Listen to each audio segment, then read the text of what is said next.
The gut health supplement business is worth billions. Probiotics, digestive enzymes, L-glutamine powders, prebiotic capsules. And most people who are taking them are still bloated.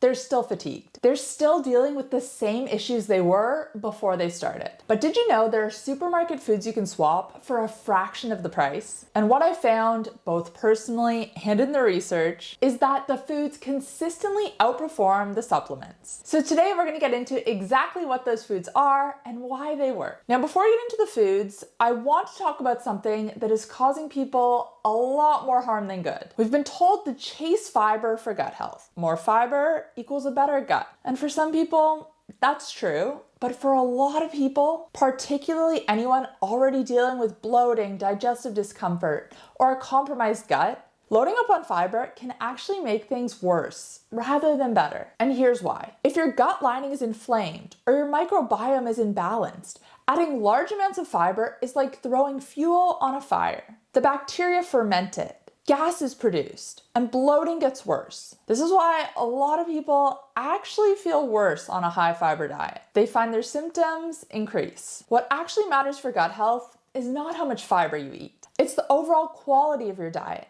Eating whole, minimally processed foods, reducing the processed foods that feed the wrong bacteria, and adding fermented foods that directly support the microbiome. That's the framework. And these 6 foods are built around it. Number 1 is kimchi, which is fermented cabbage. This is one of the most microbiome diverse fermented foods available. Studies have shown that regular kimchi consumption increases the diversity of gut bacteria, which is one of the strongest markers of gut health that we have. Diversity means resilience. A diverse microbiome handles digestion better. It produces more beneficial compounds, and it's more resistant to dysbiosis. The live bacteria in kimchi also produce short-chain fatty acids, which directly feed the cells lining your gut wall. This is gut lining repair happening through food. And you can find kimchi in the refrigerated section of most supermarkets nowadays. Start with a couple of tablespoons with your meal.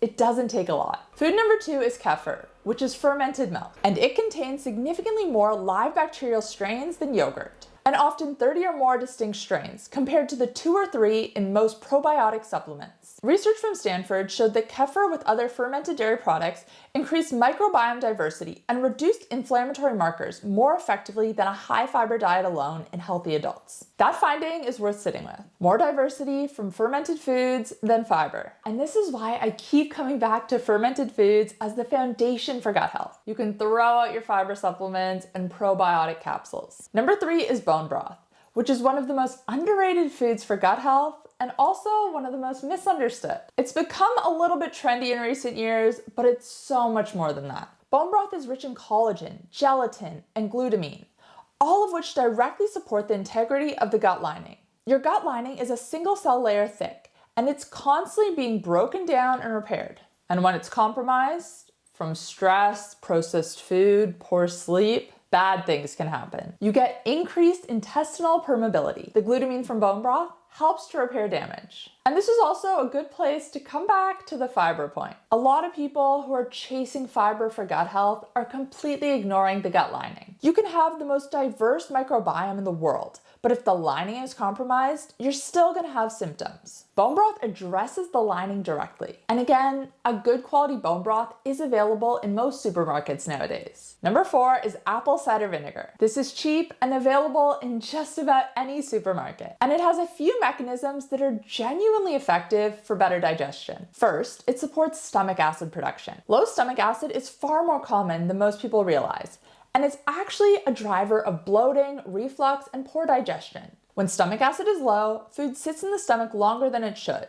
It ferments and it produces gas. A tablespoon of apple cider vinegar diluted in water before you eat supports the acid environment that proper digestion requires. Second, the acidic acid in apple cider vinegar acts as a mild prebiotic, feeding beneficial bacteria in the lower gut. And it also helps to blunt post-meal blood sugar spikes. And this has an indirect effect on the microbiome. High blood sugar feeds the wrong bacteria. 1 tablespoon of apple cider vinegar in water before your main meal in a day is basically all you need. You don't have to overdo it. There are a few different strategies here. You can have it before every meal, although That's not necessary unless they're high in carbs. You can also have it before bed. This helps to lower your fasting blood sugar the following day. But honestly, whenever you have it, just a tablespoon a day, that can make a big difference. Food number 5 is ginger. And this has been used for digestive health for thousands of years. So nothing new here. The active compounds have direct anti-inflammatory effects on the gut lining and have been shown to accelerate gastric emptying. This means the food moves through the stomach more efficiently and bloating is reduced. Ginger also has a direct effect on nausea and gut motility. When motility is sluggish, bloating and discomfort follow. Ginger helps to keep things moving. So add ginger to your cooking or grate it and add it to hot water. This is genuinely one of the cheapest and most effective gut interventions you can do. Food number 6 is sardines, a food I've been talking a lot about lately. And for gut health specifically, the high omega-3 content is the reason. Chronic gut inflammation is one of the biggest drivers of digestive symptoms, poor microbiome diversity, and a compromised gut lining. Omega-3 fatty acids, and specifically EPA and DHA from marine sources, are some of the most well-studied anti-inflammatory compounds we have. They directly reduce the inflammatory signals that damage the gut lining and disrupt the microbiome. Research has shown that omega-3 specifically increase the abundance of beneficial bacteria in the gut. And tin sardines are one of the cheapest and most effective way to get these omega-3s. 2 to 3 serves per week is enough to make a meaningful difference. But I know for a lot of people, sardines are something that they can't stomach. It's not everyone's taste. And that's where Grassland Nutrition's whole sardine capsules come in. These give you the benefits of sardines without the taste. And not just the omega-3s, the whole nutritional profile. Honestly, these are a game changer for me. I can eat sardines if you twist my arm, but they're not my favorite. And most omega-3 and fish oil supplements, they're isolating one nutrient. And sure, that can be okay, but sardines have so much more to offer than that. They're rich in creatine, vitamin B12, vitamin D3. Taking these gives you the benefits of eating the whole fish, not just the isolated benefits of omega-3s, which also a lot of fish oil supplements, unfortunately, when you buy them, they're already rancid when you're trying to take something that's anti-inflammatory. If you want to check out Grassland Nutrition's whole sardine capsules, I'm going to put the link in the description box down below, and you can use code KAIT10 to save 10%. Now, I do have a bonus to add here at the end, and that's electrolytes. This is not talked about enough in the gut health space. Because when you start improving your diet, reducing processed food, eating more whole foods, experimenting with fasting or lower carb eating, your kidneys excrete more sodium and water.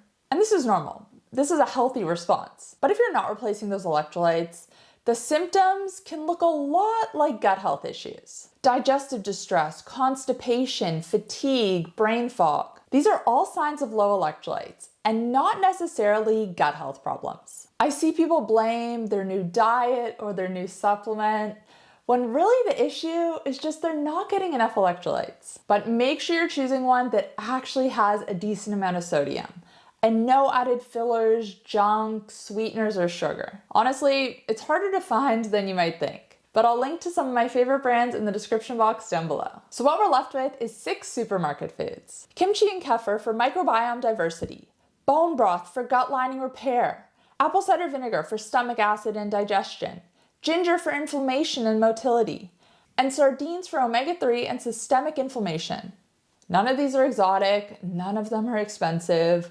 Most of them are probably available at your local supermarket. And collectively, they address every major driver of poor gut health: the lining, the microbiome, inflammation, and digestion, in a way that most supplement protocols don't come close to. So you don't have to eat every single one of these every single day, but add them into your diet when you can, and you will notice improvements to your gut health pretty quickly. Now, if you found this video helpful, you might also like my video on why I eat sardines every single day. And if you love the benefits of sardines, but you're not really a fan of the taste, make sure to check out Grassland Nutrition's whole sardine capsules. I'll put the link in the description box down below.